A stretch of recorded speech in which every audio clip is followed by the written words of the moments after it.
The Joe Rogan Experience. My uncle, John Kennedy, did that. He refused to go to war. So he was surrounded by military-industrial complex, and he learned very early and an intelligence apparatus that he realized early on that the purpose of the CIA and the intelligence apparatus was to create a constant pipeline of new wars for the military-industrial complex. 3 days before he took the oath of office, Eisenhower, who was the outgoing president, gave what is probably the most important speech in American history, which was, where he warned against the military-industrial complex. I was at my uncle's inauguration. I was in Washington that day as a 6-year-old boy.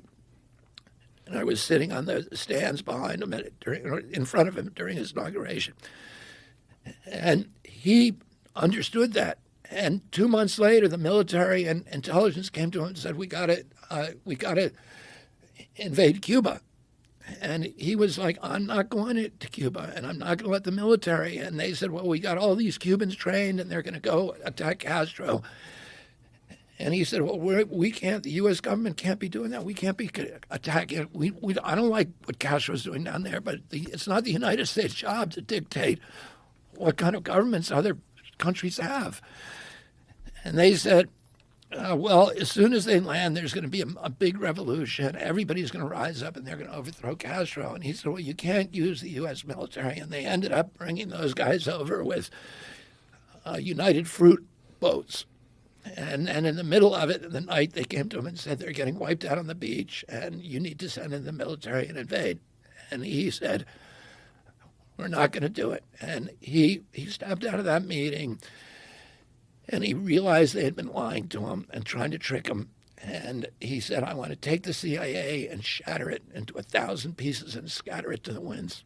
And then, for the next 1,000 days of his presidency, he was at war with his military and intelligence apparatus. They tried to get him to go into Laos. He said no. They tried to get him to go into Vietnam with combat troops. They said that we need 250,000 combat troops. He refused. Everybody around him wanted him to go into Vietnam. He sent 16,000 military advisors. That's fewer people than he sent to get James Meredith into Ole Miss in Jackson, Mississippi, to get one black man into school. He sent fewer in Vietnam. They weren't allowed to fight. Many of them did. They violated the rules of engagement. In October of 1963, he heard that some of his Green Berets had been killed over there. And he said, I want a total casualty list from Vietnam. And his aide came to him and said, 75 Americans have died. He said, that's too many.